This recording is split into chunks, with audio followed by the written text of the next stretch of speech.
If you are having an existential crisis, and who isn't, this episode is for you. Things right now are tough, to put it very mildly. The day that I'm recording this, the US economy is crashed in free fall, just one line going straight down. Tariffs, they're everywhere. We're tariffing. Is it a verb? We don't know, but we're doing it to penguins. Our government has been hijacked by a deranged billionaire with a breeding fetish. Our few flimsy safety nets are being pulled apart thread by thread. I could go on, but do I need to? We are living in times that are, depending on who you ask, trying times, uncertain times, unprecedented times. It feels like we are in a haunted maze with new horrors around every corner. Our brains and our bodies are just in a nonstop cortisol bath. And then we are still here living our lives, going to the grocery store where we can't afford eggs, going to work if we still have jobs, trying to maintain relationships with the people that we care about, and trying to pretend like we are all doing fine when, show of hands, who's doing fine right now? The worst thing about being a person, to me, is that we are conscious, that we think about who we are, where we are, what it all means, what matters. I had my first existential crisis in childhood. I was just in my bed thinking about how big the universe is, how small I was. I could see myself in my little bed, in our little house, in our, mid-sized Midwestern city on a planet that felt big, but was also, I knew, just a little dot flying through space, a planet that would someday not exist. And I imagined it all breaking apart and floating off into nowhere, and I would be long dead, and so would everyone else I knew. But we'd just be out there, just atoms, just floating apart from each other. And oh my God, I had to go to second grade the next day. And I was just thinking, oh my God, what's the point? What does it all mean? How am I going to go to second grade tomorrow? And while the times do feel unprecedented, there is still some precedent. And while the times are trying, we can still try to live a meaningful life in the face of things that just do not make sense to us. And one of the things that do not make sense to us are things that do make sense to other people, which is why I am so excited that I get to talk today to Stephen J. Heine. Rhymes with China. I had to write that down. He is a professor of social and cultural psychology at the University of British Columbia in Canada. And tariffs be darned, he still sat down to talk with me about his new book, Start Making Sense: How Existential Psychology Can Help Us Build Meaningful Lives in Absurd Times. We are living in quite absurd times right now. We are, like I said, we are living through the horrors. We are lonely. We're depressed. We're anxious. We are trying to make sense of it all. And this book helped me make some sense. It really did. And it helped me make sense of what feels like senselessness from other people. So this conversation that you're about to hear, it goes a lot of places. We talk a lot about, the current political climate, how other people got to the conclusions that they got to, and also on the personal level, what we can do to try to build and maintain meaning in our lives, even when things feel so out of control and so scary. I cannot recommend enough reading this book. Get it from your library, go buy it from a local bookstore. It is worth having, and it is worth underlining, and it's worth keeping, honestly. Okay, so enough of me. Let's talk to Stephen. Just granola, or what do you eat with your granola? Well, I had granola and blueberries and a banana. Oh, okay, that's very healthy. Yes, yeah, very tasty. Um, okay, not we always say, but right now, you go on the internet, everybody is talking about unprecedented times. And what I found so comforting right off the bat in your book is that these times are, while unique in some ways, also precedented. Can you tell us about the original age of anxiety? Yeah, so as anxious as things are these days, and there are many reasons to be anxious these days, um, I mean, the world has gone through many struggles, many times. But perhaps the most recent time that things were as anxious as they are now was a period dubbed the Age of Anxiety by an existential poet, W.H. Auden. And this was right after the Second World War. And if you just imagine this time, the world had gone through the worst economic crisis in modern times, followed by the most destructive war, and then to find themselves at the beginning of the Cold War with the first realization that humans could be on the edge of extinction with a nuclear holocaust. And so this was a time of great upheaval, of great chaos, and people really struggled to find a path forward. And I think what is quite noteworthy about this time, and something that we can learn from this time, is this was a time that the world gave birth to a new philosophy, existentialism, which is a philosophy trying to understand how people can make choices in their lives to lead a meaningful life, to try to be authentic, and to confront the anxieties and challenges that they face. There's a part of your book where that I keep coming back to, which is what it means to be in the absurd, which is where I think that so many of us are right now, like where we are Uh-huh. collectively as a society, but also, if you, and I'm going to keep saying like when you get online, but that's only because today I broke all of my rules and I scrolled, which is something I'm trying not to do. Uh-huh. What does it mean to be in the absurd? Yeah. Well, I think looking at this from a psychological perspective, the one thing that our brains are always striving to do is to make sense of what's going on. That we have a real need to feel that we can understand things, make sense of what is happening. But every now and then we find ourselves in a situation where we're just unable to make sense, that things are just nonsensical. And what Albert Camus called the absurd, this idea where we see this mismatch between what we're trying to do. Here we are trying to go out and lead a sensible, meaningful life, and sometimes we realize that that just is not possible in the current context. That things are just too absurd. And in this moment here, our brains give us the signal that we're disconnected, we're alienated from the current situation, and we need to regroup and find a new way to move forward. I've been saying that to myself a lot lately. I'm like, oh, we're just in the absurd right now. Like this is where we are. There's I think what's so helpful about thinking about all of these modern issues that we have where, and we've talked about this a lot on the show lately. I feel like I've been having these conversations with everybody lately that people are lonelier, even though we have more ways than ever to connect with each other.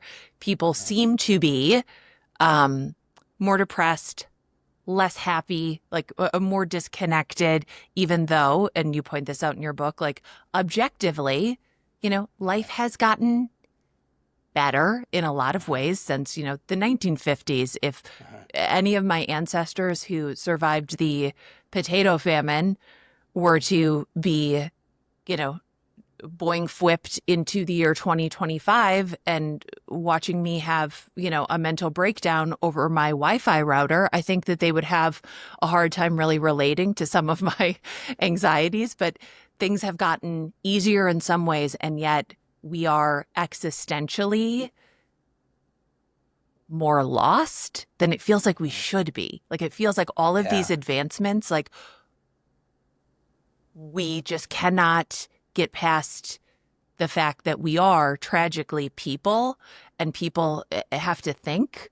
We can't just Yeah. be chimpanzees seem to have like the best of both worlds. They've got Yeah. amazing dexterity, but no depression. Mm. Yeah. Yeah, no, I think these are really unusual times because, yeah, in so many ways, objectively, our lives have gotten better. We have more leisure time, we have more money on average, we have more, possessions. We're more time in retirement. We're living longer. There's less prejudice. Things seem to have gotten better, but we're struggling. I think a key reason why we're struggling so much is because lately it's been harder to find what is meaningful in one's life, and I think to understand this better, we need to consider what it is that a meaningful life is based on. And ultimately, meaning is about connections. So if we talk about what is, say, the meaning of your podcast, it's all the ideas that you can connect to your podcast. You know, the proud moments you've had, the frustrations you've had, you know, your favorite sessions, and so on. All of those things are what your podcast means to you, these connections. And it's similar with when it comes to the meaning of our own lives. It's the connections that we have to our life that makes our life meaningful, that a well-connected life is a more meaningful life. And these kinds of connections come from a variety of different sources. So first, and something you referred to earlier, it's our interpersonal connections are especially important. When we're feeling disconnected from others, when we're feeling lonely, this is when we feel particularly meaningless and alienated. So, and over the last while, people have become getting more and more disconnected from others, that people on average have fewer friends than they used to. Family sizes are smaller. Even the friends and family members that we do have, we see them less often. We get together with neighbors less often. You can see there's data documenting this, and it's been a steady drop for the past 70 years. And we also get connections from our community that a couple generations ago, it was really quite common for people to belong to many kinds of communities that you don't see as much anymore. So people used to belong to things like the service clubs, like a Rotary Club or a Lions Club, or people would be really active in things like the Parents Teachers Association. They would belong to sort of local recreational sports teams like a bowling league or you know, or a bridge team. And people have been doing that less and less over the years. So we're getting less connected with our communities as well. Um, our work is an important source of meaning in our lives, but work has been changing in many ways that has been making this more challenging, that people are changing jobs more frequently than before. They're often trying to put together a lot of side hustles to make a living, and I think the aftermath of COVID, I think, had sort of an unexpected challenge to our connections with work. Is that remote work became more common, and people were less likely to be engaged with their colleagues and to feel that they belong to an organization. And that kind of connections weakened. And then a last but important source of connections that's been dwindling is people's sense of connections to the transcendent, that having some kind of spiritual connections in their lives, that these are especially associated with feelings of meaning. But really, in most industrialized societies around the world, and we're seeing it in particular in the U.S., that people have been leaving organized religion in droves. That they're less likely to have these kinds of connections, and so with these kinds of connections becoming more distant, more inaccessible to us, that we're having a harder time finding a sense of meaning in our lives, and meaning so important for helping us to confront the challenges of life. That meaning helps us to deal with the anxieties that we face, but here we are struggling to gain a sense of meaning in our lives. Yeah, it's you. I think you described us as like meaning making machines, sort of like we're Yeah, we're yeah, we're trying to, and you see this when if you watch a child grow, or if you spend time with like a really little kid or a baby, right? You watch them sort of go through the world and try to figure out what everything is and what it means. My youngest is in second grade now, uh-huh, so he's like almost a big kid, but he's still like a little kid, and he'll hear something and then he'll ask you what it means too. And he'll right, say, like, what right, do you mean by that? And right. so to, even just explain like little turns of phrase or expressions to him, or, he's fully eavesdropping and he wants to know like Yeah, about the family drama he overheard. And I'm like, oh, that's right. uh. Um, but you can see that like in children.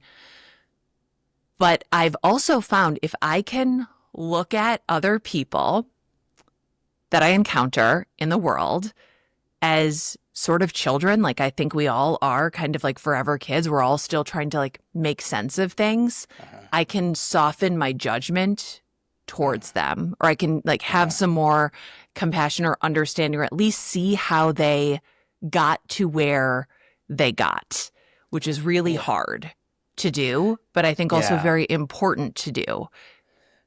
Yes, I think exactly. And I think s- so that we're always seeking meaning and making meaning and how we perceive things is really through what I call a meaning framework, like a sort of a broad set of connected ideas that we have together. So that that we see the world through from a particular perspective that connects to the ideas that we associate with it. And the challenge is because different people sort of have different perspectives. They have different meaning frameworks guiding things. So even when, the same event can happen, it may be perceived really differently by people. Yeah. So you think of like COVID happening. What does COVID mean? Well, you saw some really dramatically different reactions to the pandemic, right? Some people saw this as the worst health crisis in the past century, and found this very threatening. And other people saw this as as a big nothing burger. This was an example of the government trying to take away people's freedoms. The same event being seen entirely differently because we're always looking at the world through these meaning frameworks that we have, through these ideas that we have assembled across our lifetime. We've learned them from our cultures. We learn these from our conversations with others, and this comes to shape the way that we see the world. So, yeah, I think it can be really challenging to appreciate that other people are seeing things differently. I'm always struck by when I speak to some friends and family who have very different political views from me, that that their news that they're saying there's all these things in the news that they're describing, and I haven't heard of any of them. Yeah. That's not what I'm getting from my. I have a Yeah. completely different set of concerns that my news is presenting with me, and so I think it can be really difficult, Yeah. yeah, to come to appreciate others' perspective because it's coming from such a different place as our own. Yeah. And I've been using that basically that meaning making framework and trying to remember that about other people because eh, I do have kind of a combative nature. I do sort of like I like run towards conflict and I'm like, well, let's get through this and I'm going to be right and you're going to be wrong. And I don't think that's a helpful way to go through the world. I don't think that is a changes a lot of minds. I don't think that is a place to grow from. But if Uh-huh. you are on an airplane and you watch what other people are watching on their little screens, and you Uh-huh. do Yeah. happen to catch the news that somebody else is watching that is very different from the news channel you would watch, you Uh-huh. can see where they are getting that information. And that is not That's to right. say that you have to rubber stamp it. That is not to say that you have to like agree with it or just say like, oh, well, we all have, oh, we're all have different perspectives. But I do think that understanding why that might mean something different to another person is important. And I have no scientific background whatsoever, but I have a hunch, right? I have this belief that one reason too why we feel so disconnected and why we feel so lonely and why it feels like things are so absurd too is because we have gotten so disconnected from each other that we Yeah. cannot see each Yeah. other in that way. Yeah, I think you're really onto something there. Yeah, I think that um, that we really depend on a shared reality Yeah. that we live in, and this is one way that we get the sense that the lives that we're leading in, how we're thinking is appropriate, is normal, is sort of based on how it's reflected back to us from the shared reality, and I think over the past, generation or so, there's been this increasing polarization, particularly in the U.S. And we no longer really belong to a shared reality anymore. There's multiple realities out there, and a liberal and conservative reality are really quite different, and it's unsettling to feel so certain in our views and see that meet someone else who sees the world entirely differently, Yeah. and that's I think that creates some anxiety in us, just knowing that I'm so sure that I'm right, and here's someone who sees the world completely differently, and I think it sort of begs us to be a little more intellectually humble, to recognize that our views of things are a perspective, and it feels like we're seeing the truth. That's what everything that I see is I'm seeing reality as it is, but it's always being filtered, and I think it's useful for us to keep that in mind, and for dealing with others who differ from us in our perspective. That yeah, just to keep this in mind and be open to, well, how are they seeing the world, and I think we can have a much more um, engaging, productive conversation if we do try to keep other people's perspectives, so that we can find some common ground and then build from Yeah. there. I'm trying to budget all of my anger, all of my rage, all of my like just like frustration for people who are at the top versus people who are at my eye level, right? Which is hard to do because, Elon Musk is not concerned with my opinions about him. Um, he's just not going to care. That's not really going to make a difference. And so I do think that it is easier to sort of like take out that frustration on, a random stranger that you like, who has like just a bumper sticker that just really like gets to you or something like that, right? Like you have these, minor interactions with other people where you can kind of take out those frustrations about the fact that we are living in two different realities, and most of our interactions, right, with somebody who feels differently than us, believes differently than us, happen more at like, at our eye level. So it is hard not to let that frustration out. And when you write about understanding ourselves and understanding the world through stories. Yes, so we're very dependent on these stories that we have to make sense of the world, and it's not just something that everyday people do. This is how science is based too, is that science depends on an overarching story of how we're making sense of things, that we have these worldviews, these paradigms to make sense of reality.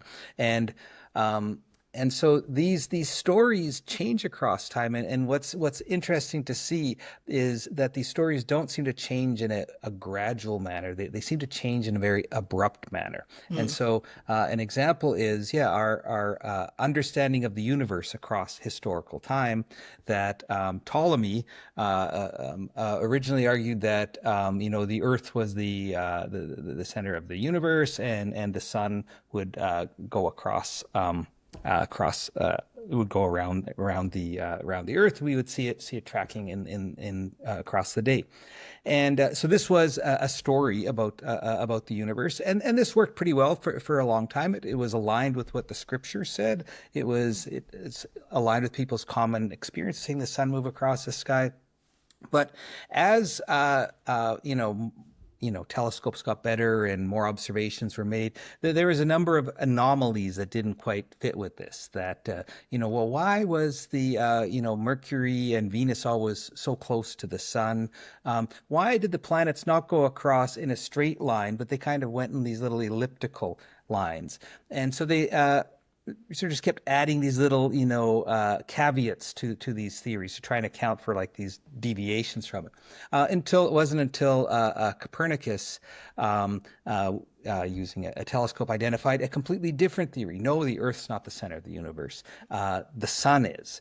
And this involves what's called a paradigm shift in science. That now we have an entirely new meaning framework for explaining things. And what's interesting, I think, about these changes in meaning frameworks, it's very rare for someone to change their own theories themselves. So this one famous scientist, Max Planck, said that science progresses one funeral at a time, meaning that the older scientists are really unlikely to embrace a new, better theory, a new, better story. They've had one story guiding their understanding of their field throughout their career. And when a new, better story comes up, it's still not going to seem right. They're going to keep making tweaks and adjustments to their existing theory. Rather, it's the young generation that's going to come around and is going to embrace these new, improved models. And so then I think this just shows how wedded we are to these meaning frameworks that we have. It's very difficult to change them. That this is how we see the world. It takes a lot of work to actually change one's overarching meaning frameworks. It's easy to make tweaks to it, but to actually replace it wholesale is a big project.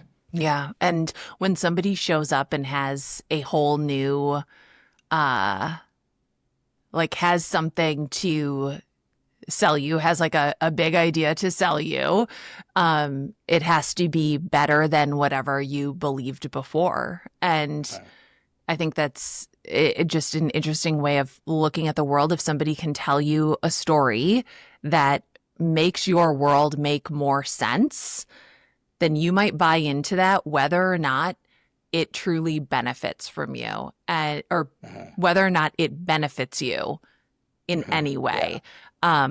Which is, now I do have the page identified. One second though. One second. And I'm kind of focusing this conversation on like just the absurdity in our world right now, because I do think, we have people in our community who have lost full relationships with people, Yeah. through like just the way that the world is, and the way that they're seeing the world and experiencing the world so differently from people who they really love and loved and like Yeah. shared a life with and DNA with. And it's it, it's a real hell of a time. And I know a lot of people are struggling with this. And I found a lot of, comfort in your writing about this too, in sort of trying to really think a little bit more deeply, not just in an I'm right, someone else is wrong kind of sense, but in understanding how these stories that we believe and that help us make sense of the world can have people acting against their own self-interest too, because the story is just so comforting to Yeah. them. Yeah. Well, I think it just shows how dependent we are on these stories. That's the way that we are always seeing the world is in ways that are consistent with this overarching story, that this meaning framework that we have, and because of that, because it governs how we see things, interpret things. Yeah, often we will work towards protecting this story, even if it has a significant cost to ourselves. That it's Yeah. just the idea of to give up on this story means that I don't understand anything that's happening right now. And so making that transition to embrace a new and better story, yes, is a lot of work for sure. Yeah, I'm going to quote you to yourself, so I hope this doesn't make you uncomfortable. But okay. Disadvantaged people find themselves part of a system that is oppressing them, and because they have less power and fewer resources than their oppressors, there's often little they can do about it. Uh-huh. Yeah. Members of disadvantaged groups not only participate in an oppressive system, but even more perplexing, they often act in ways that contribute to their disadvantage. Yeah. Well, and so this is a phenomenon that's been well studied in psychology. It goes by the name of system justification theory, and really what this points out is that a strong drive that we have, a sort of a psychological drive that we have, is to assume that our understanding of things is correct, that what is familiar to us has remarkable staying power. So even if the system is set up such that it's oppressing you, it's still at least is familiar. It's the status quo, and that's just the way the world is, and so it's been found in many studies that people will can be resistant to change, even change that can be improving their lives because it's unfamiliar. It suggests that the Mm. world is different than how they've always believed it to be. And so this is one of the challenges we have with, working to make the world a better place, is to getting people to be comfortable with change and to give up on the existing stories that they've been embracing. Yeah, it's the devil you know versus the devil you don't. Uh-huh. And in Yeah. that same chapter where, you're talking about system justification, there's also this connection between that and this belief that people get what they deserve. Yeah. And I see a connection between that and, in America, we just love the rugged individual. We love like the myth of like the self-made. Like we love like, a person who can overcome a small adversity and win big. And we will myth make Uh-huh. mostly men into, like an underdog, a superhero who's, Uh-huh. just done something amazing. And when you believe that people get what they deserve, you will also believe that you deserve Uh-huh. whatever happens to you. Yeah. Yeah, it's really quite an ironic effect. Um, the world is a very complex place, and it would be very disturbing to think that stuff happens randomly. That, Yeah. who knows, something bad could happen to you today. Well, sadly, something bad could happen to you today. But having it just this idea that at any point, that random things could happen is incredibly destabilizing. So yeah, so people embrace this story, this premise of a story that people get what they deserve. And when you get something good happens to you, that's great. It's like, I deserve this. I'm a good person and I'm being rewarded for it. That's not very puzzling at all. What's more puzzling is when bad things happen Mm. to someone. We see bad things happen to someone else, and immediately there's a tendency to think, well, they must have done something to deserve it, right? Yeah. That's why this bad thing happened to them, is that they deserved it. And even when bad things happen to ourselves, there's a tendency for people to look for ways to blame themselves, Yeah. because as horrible as that might be, at least if you can still keep this embrace the story so that people get what they deserve, it suggests that going forward you can avoid it next time. Yeah. That I'm going to work towards becoming better and become more deserving of good things, that I can improve my life. And so ironically, people who've suffered many misfortunes often have this tendency to blame themselves, even when they are not at all blameworthy. They haven't done anything to contribute to this, but believing that you are so just makes you feel that the world is a little more controllable, a little more predictable, that there's some Yeah. sense to it, or there's some rhyme and reason to it, and that it's not all random.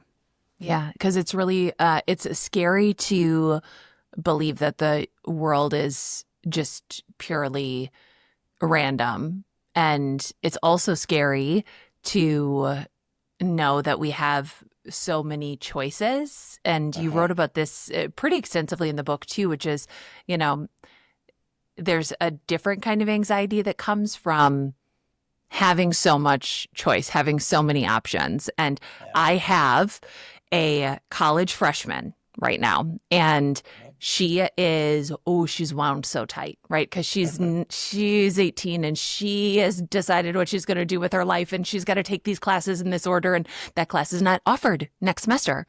Stephen, so what is she going to do? Okay, she's calling me and she's having a full on meltdown because like she might be behind. She might be Yeah. behind. She might need a whole other semester, 6 months out of her whole life to graduate. And I understand that feeling because I was that girl too, right? And Uh-huh. I get it. I get it. But we expect like children, they don't even have like a full prefrontal cortex, right? They're Uh-huh. just soup, just a blank, just a smooth brain up there Uh-huh. to make these giant choices, spend tens of thousands of dollars mapping out their lives. The world is like when the world is a buffet, it is hard to feel good about your choice because there could always be a better choice. That's right. Yeah. Yeah, well, I think this is such a curious challenge that we face, because people love choice. They Mm. they love to have the idea that it's up to me. I don't have to do what someone else has set out for me, but that it's up to me. However, I think it's important to realize a couple things about this. One, this is very much a cultural idea that people learn from their cultures. The U.S. is the world champion, hands down, in freedom of choice. That U.S. celebrates choice, provides people with far more choices than any other cultures. And kids are raised. I wouldn't be surprised if when your daughter was young, if you would start morning, do you want to wear the yellow shirt or the blue shirt? Like give them the Yeah. choice, What do you as a want for way of breakfast today? yeah, that's right, Yeah. and offering them these choices, um, and yeah, so choices seem great, but they are paired with anxiety and Mm. responsibility. So Soren Kierkegaard, Danish philosopher, he said that anxiety is the dizziness of freedom. And as he saw it, when we're facing a choice, we're sort of standing in front of this big abyss, and knowing that there's no set path for us to follow, that would make things easier. You just do what you're supposed to do. Just do what everyone else does. That would be easy to do. Instead, it's no. You have to figure out what is the direction of your life. You have to figure out the person you're going to be, and that this is really quite unsettling. And something I talk about in the book, which I think is quite striking, is we have this sense that adolescence and young adulthood, the time your daughter is going through right now, is a difficult time. This is Yeah. the idea that adolescence is a time of storm and stress Mm. has been around for a while, and it's usually attributed to hormonal changes. However, I don't think this hormonal change argument can explain everything, because if you look around the world, the idea that adolescence is a difficult time is not universal. Mm. And in many small scale societies, people don't share this view. They don't think of adolescence as a difficult time. And I think a key reason behind this, and some research points to this, is that it's the choices for all the different lives that we can lead that contribute to our anxiety. So if you're from a society that where everyone farms, you don't have to figure out what you're going to do with your life. You're going to be a Yeah. farmer. That's one less thing you have to figure out. And in the past, there were fewer choices that people used to inherit their occupations from their parents. Daughters would do what their mothers did. Fathers would often, I mean, sons would often pick up, their father's occupation. That's why there's, surnames like Smith and Miller and Cooper, like occupation was passed down. People were born into a religion. They really didn't have many opportunities to see other religions. Arranged marriages were common in the West centuries back, and they still are common in many parts of the world where you're not even having that much say in the partner that you choose. And people, it was seen as very unlikely to change your status in life. That Saint Augustine said that a finger should not wish to become an eye. That it's just that Mm. you accept your status. And so that the idea was that people were born into a world where it was kind of clearly mapped out what you're supposed to be doing. But now we have to figure out everything. That I'm not sure it's this way at your daughter's school, but many universities now offer customized majors. So it's not that typically when you have a major, the university says, well, you need to take these 10 required courses here, and there's Yeah. there's a few electives that you can have. But now many universities are allowing students to choose, which combination of courses they're going to take. Like they get to map it out.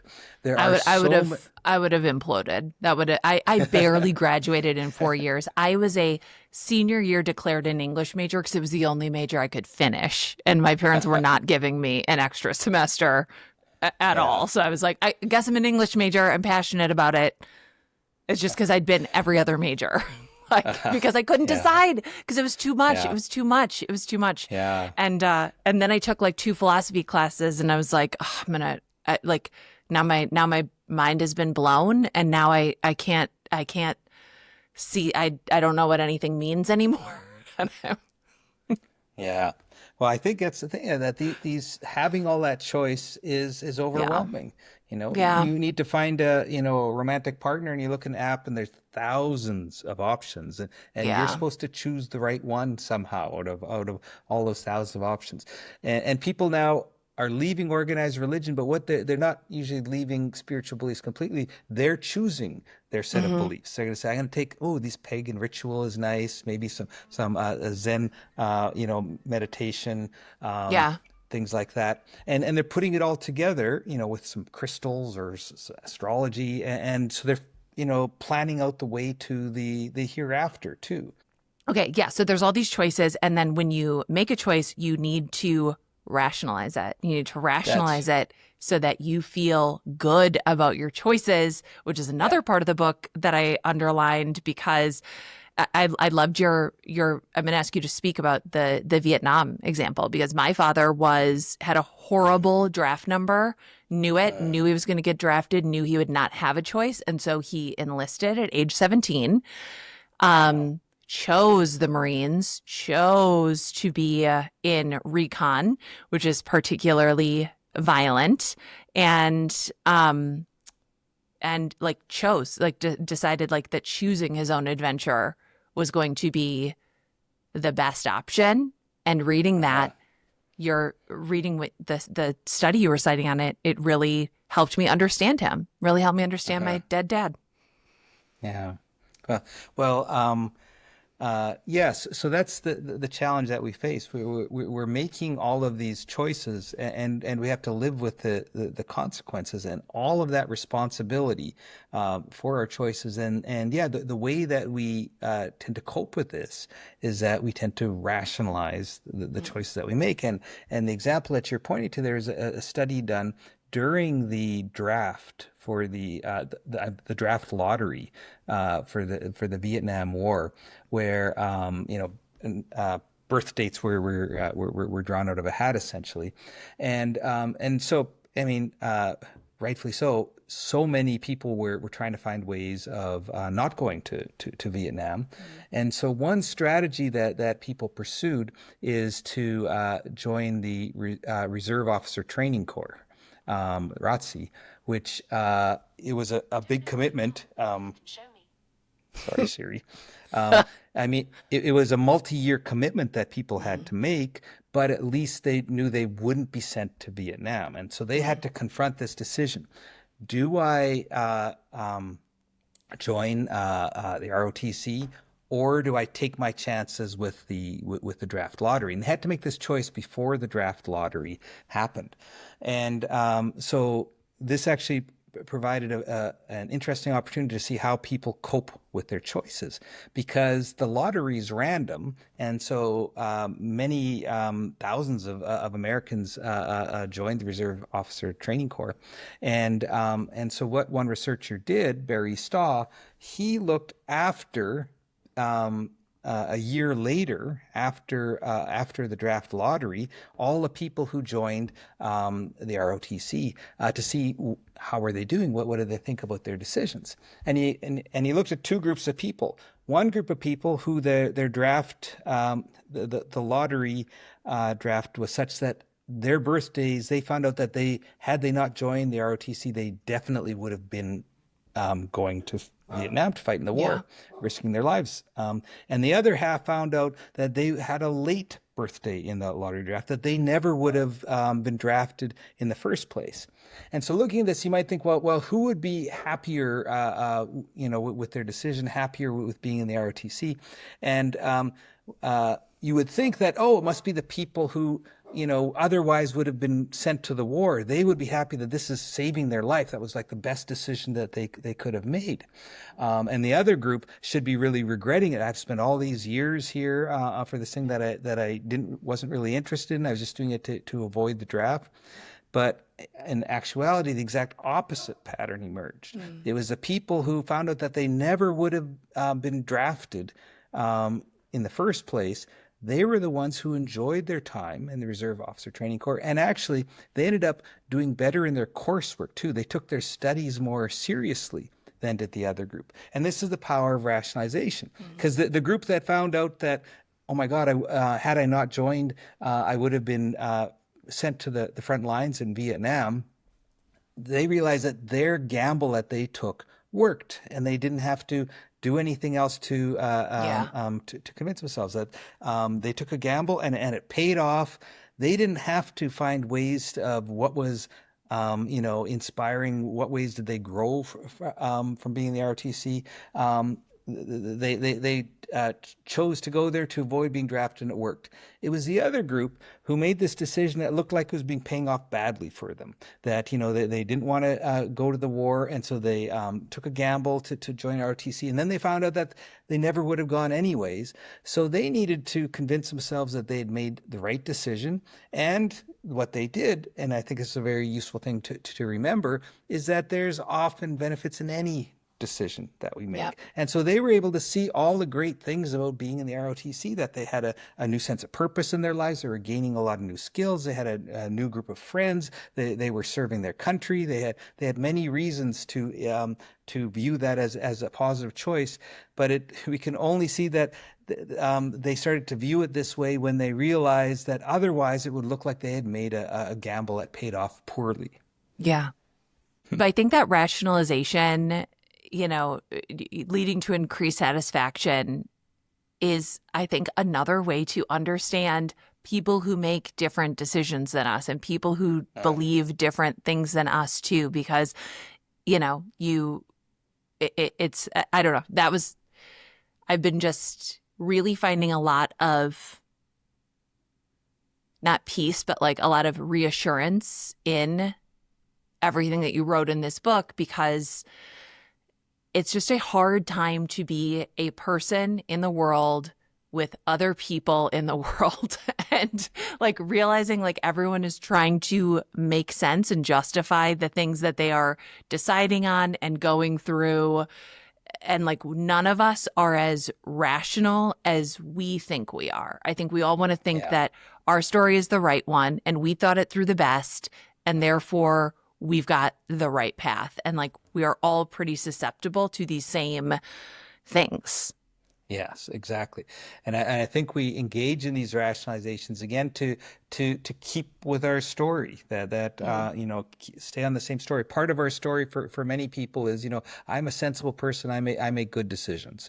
Yeah. And so, after you've made a decision, then you go all in here, that yes, that was the right thing to do, that this was the right career for me to pursue, that was the right person I voted for, all of these things, and to convince ourselves. And I don't see that there's anything wrong with these rationalizations. I think they really do help us to have peace with the path that we're on. Like we are, we're choosing where our path is going. And I think if we kept questioning and regretting all of the choices that we made, that you're in for a lot of misery if you do this. So this is the way of coming to terms with your decisions, is by finding what's positive in them, and by framing things such that, yes, this was the right thing to do, and for looking for all the evidence of what is good about the life path that you've taken. Yeah. There's a part of your book too that I think is very helpful for this time, which talks about patriotism and the way that we feel about our country and our choices as we get older. Okay. This is very interesting. Okay. When people are thinking about death, they are especially motivated to protect any icons that remind them of their Oh, cultural yeah, yeah, yeah, worldview. yeah. In the face of their own mortality, people are motivated to protect anything that reflects upon their cultures, and this includes not befouling the American flag in the course of a psychology study. Okay. People who have reflected on their own mortality temporarily become more patriotic. They come to think of their culture as the best. People also become more insistent that others follow the norms and laws of their culture. People also become more likely to want to possess high status goods. Okay, that's not as relevant. Thoughts about death lead people to strive for a sense of symbolic immortality. They are motivated to view themselves as a key player in a meaningful cultural drama, and when they do so, they can feel that their own existences are part of the same immortal forces that characterize their cultures. There is a podcast, TikTok. I only ever see the clips online of these people, probably my age, interviewing their parents who are very, very right wing, right? And they're their kids are not, and they're trying to, understand their parents, trying to have these conversations with their parents, and in the face of even things that would not fly with American ideals of, freedom and due process, their elderly parents are like, well, yeah, okay, like love it or leave it, get out. And I underlined that passage because I was like, there we are. There so many of us are. Yeah. Yeah. Well, so that points to this one key challenge that humans face. That like all species, we have a drive to try to survive, like to avoid threats, to pursue opportunities for food and safety. But unlike other species, from what we can tell, we may be the only species that knows that ultimately we're going to fail at this survival thing. That at some day we're all going to die. And there's nothing we can do about this. It doesn't matter how much kale juice you drink or how much you exercise. At some point, it's still all going to come to an end. And this creates a great deal of existential anxiety, knowing that this story that I'm participating in has an ending, that this is all going to come to an end, that all the things that I care about are that they're going to end, that everything that I'm working towards will ultimately be for naught, that because we're going to die. And so there's this one theory in social psychology called terror management theory, which has explored this, how it is that people can come to cope with their pending mortality. And one thing that people do is that they strive to align themselves with their cultures, and by aligning themselves with their cultures, they can feel some of the immortality that their cultures have, because after we die, our countries are going to continue on. That they feel a little more immortal than we do. So as long as a person can feel that they're embodying their culture's values and trying to be a good member of their culture, that they can feel a bit of that immortality rubbing off on them. And so, yeah, when people are considering thoughts that, reflecting on the fact that one day I'm going to die, they will do things like they will defend their culture. They will become more patriotic then and think that well, my culture is the best. They will, yeah, they want to enforce the rules of that culture, that to make, as an idea that this is a system that is good, is right, and that everyone should follow. And they tend to view themselves as doing a better job at living up to those standards. And so this is one way then that we cope with this anxiety. The thought that, well, this is all going to end one day, is to live our lives in a way that makes us feel that, no, we're part of this grander force. We're part of this culture that's going to continue to exist. And so maybe part of me too is going to continue to exist alongside it. Do you think writing this book has helped you survive and stay relatively sane over the past 3 months? Yeah, so I started writing this book in the pandemic, and this was very important to give me a sense of meaning over those difficult times. It gave me a sense of purpose. Yeah, so I also found that it helped doing all the research that I did and reading all the stuff, and just sort of focusing on these questions of, how is it that people can cope with their anxiety. I do think that's been really helpful in these difficult times, that it's grounded me more. It's given me a new perspective on things, and it's helped me, yeah, to figure out a way of going forward. Yeah, to bring it out of, the sort of political and interpersonal realm and back into just the normal run-of-the-mill personal existential crisis, which I've been having since probably second grade. You talked about, grounding, and the ways that we make meaning are largely through connections.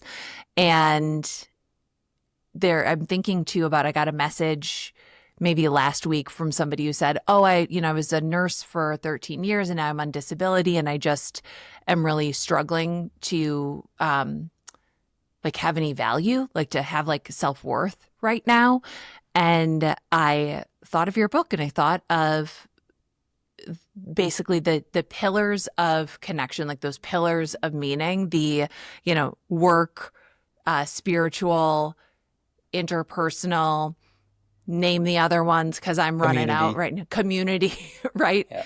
And like we need like to sound like a corporate douchebag, like we need diversification, basically. Yeah. Is like Yeah. you need to get that sense of meaning from many different places, because if one shuts off, you've got to find it other places. Yeah, no, that's true. Although I do think an encouraging part about this research is that it is possible to gain a sense of meaning without having every single domain of Yes. your life being richly connected. That you can, having good interpersonal relationships can help if your career isn't so inspiring. Mhm. So there is some. Uh, yeah, you can pay from different accounts. But yeah, I think it's useful to think of the kinds of strategies that people can take to help to build these connections. That some kinds of our interpersonal connections seem to be especially helpful for gaining a sense of meaning. In particular, relationships where you're taking on a caretaker's role. Mhm. This seems to be especially associated with feeling more meaningful. So if you are, taking care of the elderly or taking care of your children or taking care of pets, that you now have a sense that your life matters more and that you have a sense of purpose. And these are key facets of a meaningful life, this purpose and feeling that one matters.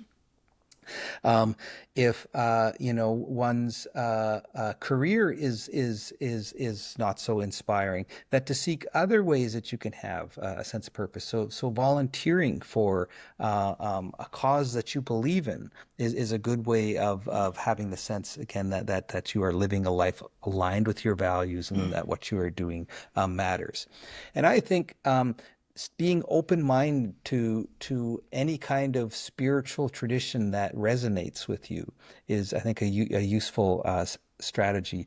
That doesn't mean to just try everything that you see, even if it feels uncomfortable. Just being open-minded to it, because what research finds is that spiritual beliefs, and this is from some of our own research, and it doesn't seem to matter what kind of spiritual Mhm. beliefs we've looked at, people who have these connections, even things like superstitions, belief in astrology, that people Yeah. who have these beliefs report that their lives are more meaningful. That it seems to think that there's more than what meets the eye here. There's more to life, there's more to the universe than what we can see, that this is associated with greater feelings of meaning in life. So I think it's important to be open-minded to these kinds of things.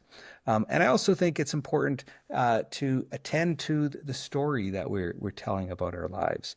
And it might seem like an odd thing to say because, well, our life has already happened. Like I can't change what has happened.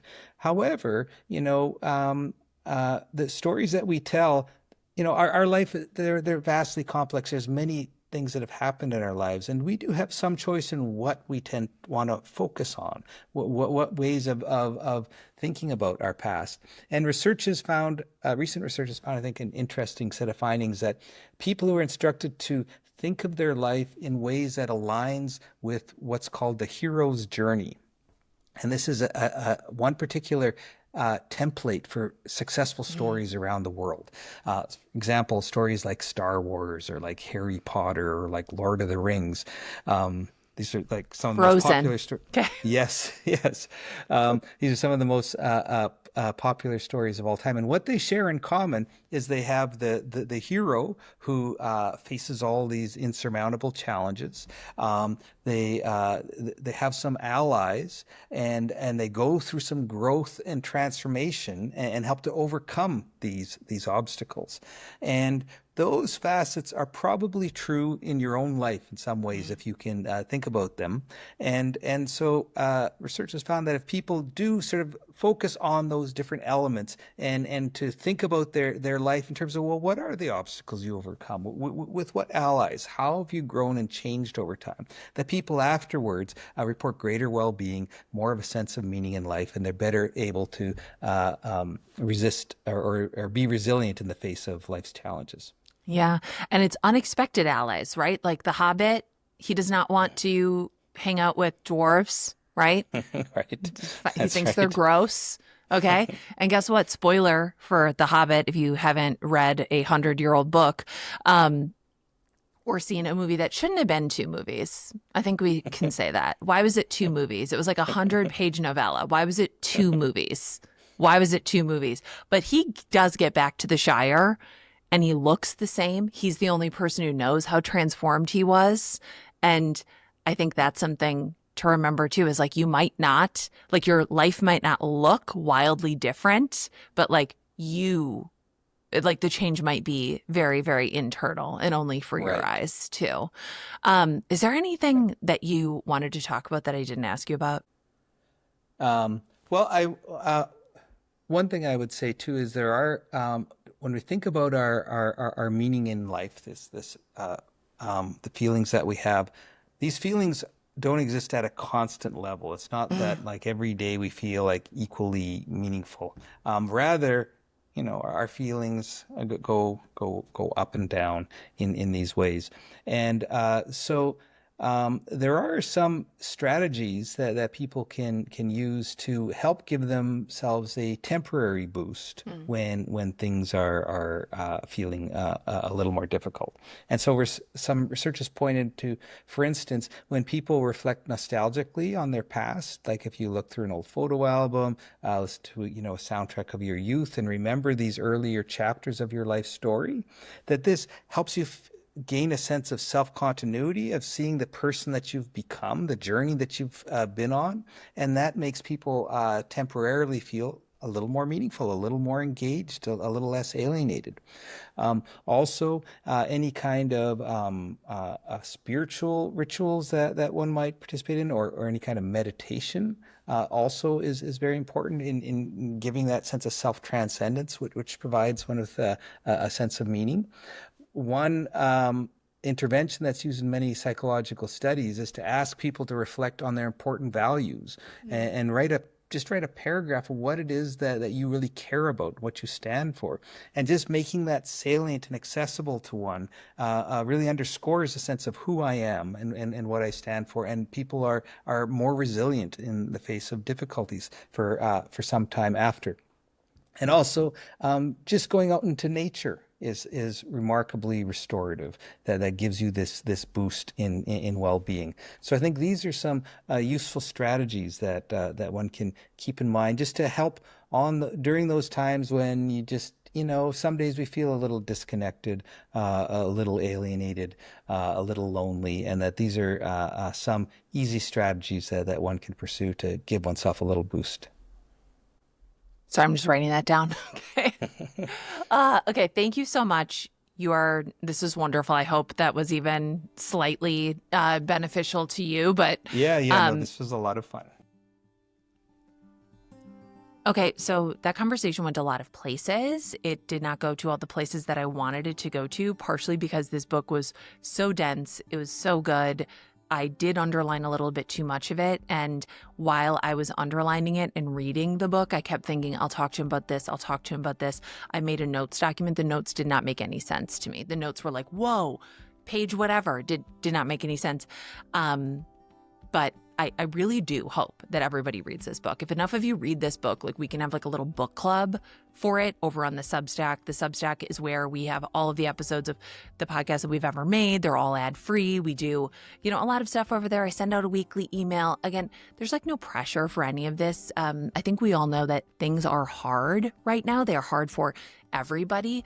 If you can support the show that way, you can support the show that way. And if you can't, literally no big deal. I am Chris Barley and Tommy Boy. I'm the world's worst salesperson. You say no, I say good. I'll see you later. Sorry I bothered you. This is an independent podcast. We are mostly supported by listeners. We have pared things down. We are simplifying. This is a year of less. This is a year of chill. This is a year of who knows what. But we could not do this work without our supporters over on Substack, and specifically our founding producers, who are the listeners who support us at the highest level. And we call them founding producers because, they're helping us produce this show. So thank you to Melody Swinford, Aaron John, Amy Gabrielle, Lauren Hanna, Caroline Moss, Sarah David, Elia Feliz Milian, Kaylee Sakai, Crystal, Jen Grimlin, Dave Gilmore, Kate Lyon, Jennifer Pavelka, Nicole Peedy, Larry Lefferts, Diane C., Shannon Dominguez-Stevens, Chelsea Cernick, Christina, Rachel Walton, Joe Theodosopoulos, Jeremy Essen. That's 2 widows in a row. We love it. Kiara, Kathy Ham, Lizzie DeVries, Jill McDonnell, Micah, Laura Savoy, Beth Lipham, Katie, Anna Brzezinski, Jessica Reed, Michelle Toms, Veal Bassi, Elise Lunan, Stacy Wilson, Elizabeth Berkeley, Car Pan, Abby Arose, Amanda, Bonnie Robinson, I love the name Bonnie, Kim F., Ann H., Mary Beth Berry, Robin Roulard, Alexis Lane, Jessica Letexier, Lindsay Lund, Kate Bayerjean, Courtney McCown, Faye Behrens, Inga, Monica, Madeline McGrain, Penny Pesta, still the cutest name. No offense to everyone else, but that's the cutest name. Crystal Mann, Jess Blackwell, Lisa Piven, Renee Kepke, Joy Pollock, Val, Celia Doucet, David Binkley, Jackie Ryder, Jennifer McDaigle, and Sarah Garifo. I am Nora McInerny. Our producer on this episode is Marcel Malakibu. Our video production is done by Max Bugrov and Jeff Landerville at Extra Sauce. If you ever need any video production, I would go to those dudes. I really would. And we will see you back here in a few weeks. No, not in a few weeks. We'll see you back here next week, probably next week. This is usually a call-in show about what matters to you. Every once in a while, I'm going to do interviews like this. I hope it's okay that we just are sort of kind of doing whatever our heart desires, but I love taking your phone calls. So if you want to leave a voicemail, if you want to text me, if you want me to call you, call me, 612-568-4441. Thanks for being here, and I will see you again soon.